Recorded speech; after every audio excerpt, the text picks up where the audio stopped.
Promotion ពិសេសមានតែថ្ងៃនេះប៉ុណ្ណោះទិញមួយកេសថែមជូន12កញ្ចប់ G Biocama ជួយឲ្យរុក្ខជាតិស្រូបយកសារធាតុចិញ្ចឹមបានល្អជាង100ដងដែលធ្វើឲ្យវាងាយស្រួលព្យាបាលស្លឹកលឿងនិងស្លឹកងាប់ជួយសន្សំសំចៃប្រាក់និងបង្កើនការរីកចម្រើនកាន់តែច្រើនវាប្រើបច្ចេកវិទ្យា Nano ដែលអនុញ្ញាតឲ្យរុក្ខជាតិស្រូបយកសារធាតុចិញ្ចឹមបានលឿនជាង G ធម្មតា100ដងវាមានសារធាតុត្រីរាង្គ70លាយជាមួយនឹងអាស៊ីត humic និង fulvic ដែលធ្វើឲ្យវាមានប្រសិទ្ធភាពយ៉ាងឆាប់រហ័សក្នុងរយៈពេលត្រឹមតែ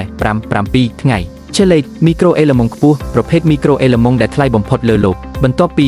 5-7ថ្ងៃរុក្ខជាតិនឹងចាប់ផ្ដើមលូតលាស់ស្លឹកនិងប្រែទៅជាពណ៌បៃតងក្រាស់ក្នុងមួយខែដើមឈើនឹងមានសុខភាពល្អនិងរឹងមាំជាមួយនឹងបច្ចេកវិទ្យាពិសេសរបស់យើងកសិករអាចបាញ់វាលើស្លឹកឬស្រោចទឹកគ្រួសដើម្បីទទួលបានលទ្ធផលល្អបំផុតG Biocama ផ្ដល់ជូនការសន្យា5យ៉ាងគឺផលិតផលពិត100%ប្រសិទ្ធភាពបន្ទាប់ពីប្រើត្រឹមតែ1កញ្ចប់គ្រឿងផ្សំស្តង់ដារដែលត្រូវបានធ្វើតេស្តគុណភាពសុវត្ថិភាពសម្រាប់រុក្ខជាតិនិងមានការធានាសងប្រាក់ត្រឡប់ជូនវិញ100%ប្រសិនប្រើប្រាស់មិនទទួលបានប្រសិទ្ធភាពគ្រាន់តែធ្វើការដាក់កាម៉ុងឥឡូវនេះលោកអ្នកនឹងទទួលបានការបញ្ចុះតម្លៃរហូតដល់ទៅ50ទិញ5ថែម2ទិញ10ថែម5ឬទិញ1កេសមាន20កញ្ចប់និងថែម12កញ្ចប់ទិញកាន់តែច្រើនចំណេញកាន់តែច្រើននៅចាំអីទៀតធ្វើការទម្លាក់លេខនៅក្នុងប្រអប់សារឥឡូវនេះដើម្បីជួបជាមួយនឹងអ្នកឯកទេសប្រឹក្សាយោបល់និងពន្យល់ពីរបៀបប្រើប្រាស់បានច្បាស់លាស់ដោយឥតគិតថ្លៃ